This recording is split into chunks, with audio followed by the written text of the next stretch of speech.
start right here. If the frogs from me, you can tell them I just sailed away.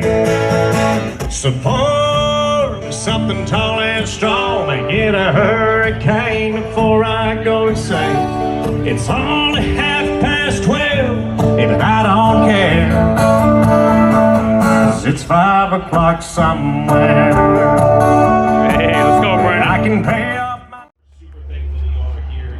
We hope that you get years of enjoyment out of these strikes and that you all do life a little bit easier. So thank you so much for being here today. And sir, thank you for your service. We really appreciate everything that you do for us. And your little girls are precious, and I'm sure they're just gonna love using these strikes everywhere they go. Amen. Absolutely. We just lead by example and take massive action in order to get things accomplished. Amen. And then without further ado, we have one final special guest. His name is John McNeal. This gentleman served in the United States Marine Corps. He was also an Army Ranger, as well as a 5-time Olympic sharpshooter. And so without further ado, we'd like to hear a few words from Mr. John McNeal. Please show him some love. Come on up here, John. Thank you. Shoot, move, communicate. Shoot, move, communicate. These are the basic skills of infantry that we needed to accomplish the mission. But we can use these same skills in our day-to-day lives, especially you veterans. You know, anybody that's gotten a DD-214 has probably lived the shoot, move, communicate back in the day. Shoot no longer means kinetically placing a projectile on a tango. Shoot now means doing your job and doing it well. Amen. Move no longer means using brevity and the phonetic alphabet. Now, move, in my opinion, is staying healthy. Just like in the military, we had to stay healthy to be combat effective. Guys, it breaks my heart when I go to Dallas, VA, and see some of our warriors kind of letting themselves go. We need to constantly stay vigilant on our exercise and our diet. I mean, you can tell that I haven't really been a advocate of this, but we need to stay healthy. Communicate. Obviously, it's not one of my strong suits, but communicate. Communicate no longer means using brevity. No, excuse, and no longer use brevity in the phonetic alphabet. Communicate now. Back in in my days, I'm an old guy. Back in the old Army and the old Marine Corps, we kind of kept things to ourselves. But now we have such great organizations out here that can help us. Brothers, sisters, if you're hurting, you need to reach out to fellow warriors. I'm not a strong advocate of some of these civilian psychologists and everything at the VA, but we need to reach out to fellow warriors, people that have been there, done that. And I'm going to put in a plug for an organization that's just coming out. It's up in Greenville. It's a Veterans Outpost. This place, you can shoot, move, communicate. They have a range. They have a side-by-side track.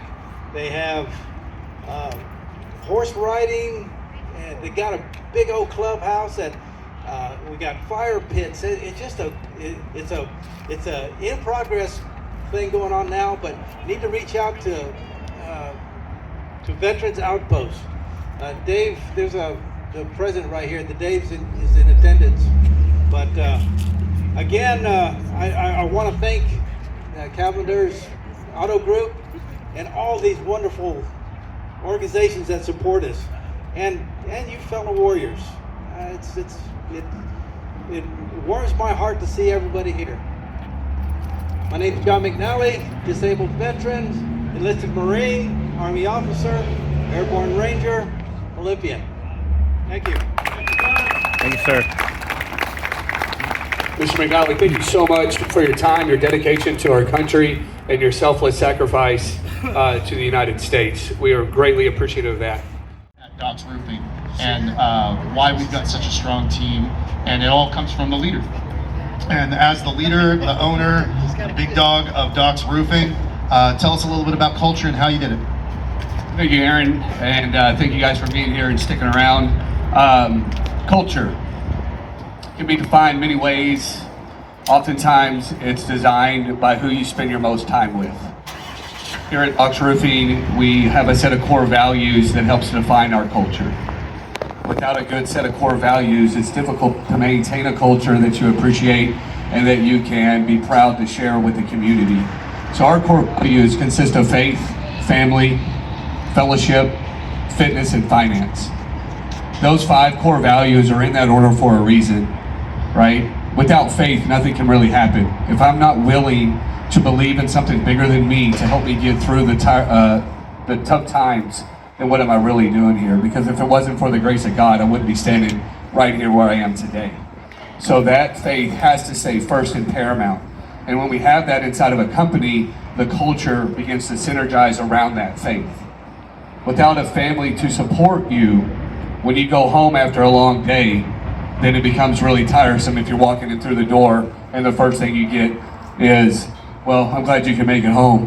Where have you been all day, right? We don't want to come home to a family that's not appreciative for the hard work that we've done. So we make it a point to give back to our family so that they know that the sacrifices that we're making throughout the year is to benefit our family.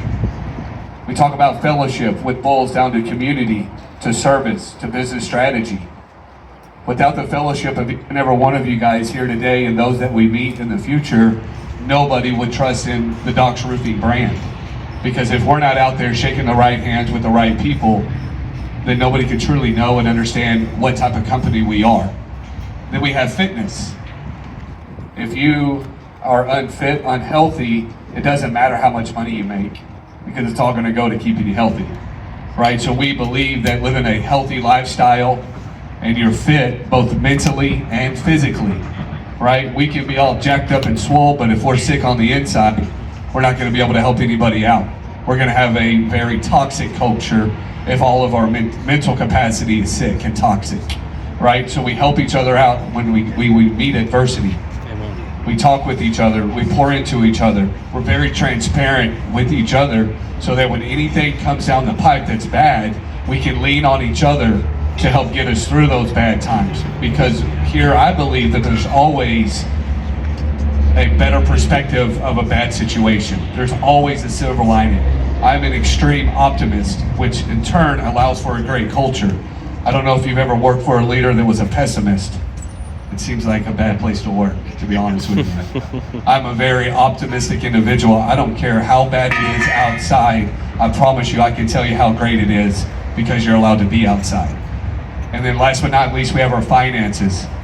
And finances is important. That's what allows DOC's Roofing to give back to the community.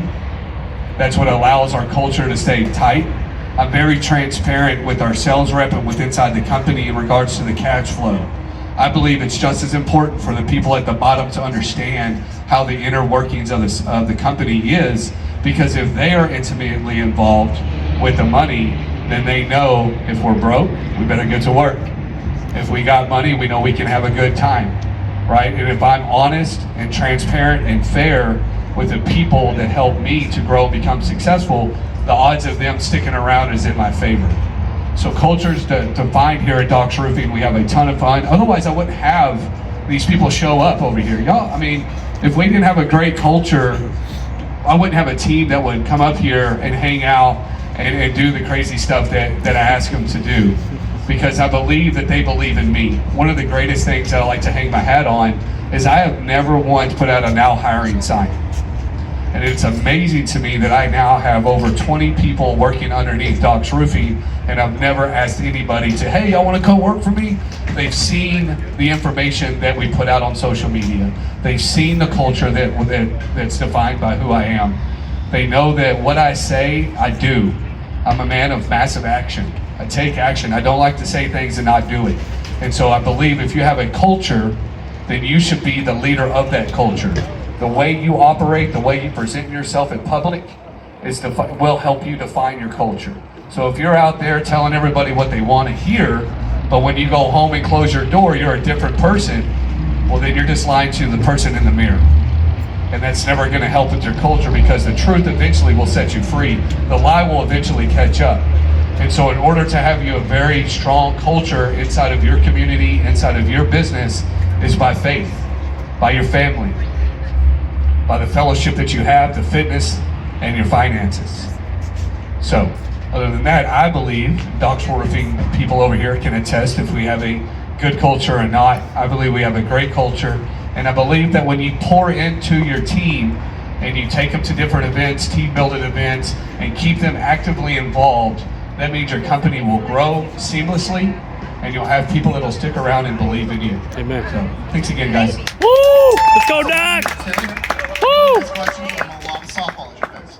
All right, do we have any questions about culture? No, I don't. Do you? Shout it out.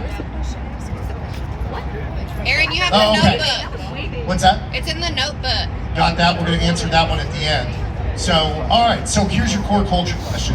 And I'm going to say this from the bottom of my heart. I don't want this to turn nasty.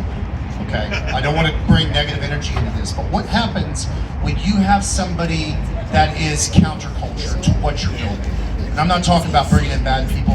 We've had people that we immediately got right back out the door, and that's why I said I don't want to turn it into a negative space. Obviously, we can identify those that this ain't the right fit. But when you have somebody that, man, let's just take your roofing company, okay, where they are a solid roofer, they're a great salesperson, they're good at customer service, but they're not our culture. What would you say to that? How, as a leader, do you get your culture back on course? That's the question. That's actually a really good question, and things that I've faced, not only in this particular company, but in a previous company that I ran. And at the end of the day, when somebody comes on board and they're not jamming with the ideologies or the culture that we're trying to present, oftentimes it's not that they don't want to conform, it's they don't know how to conform. Maybe they were raised in a culture where it was an abusive childhood. Maybe they went to work for a different company that treated them away, and so they really have trust issues.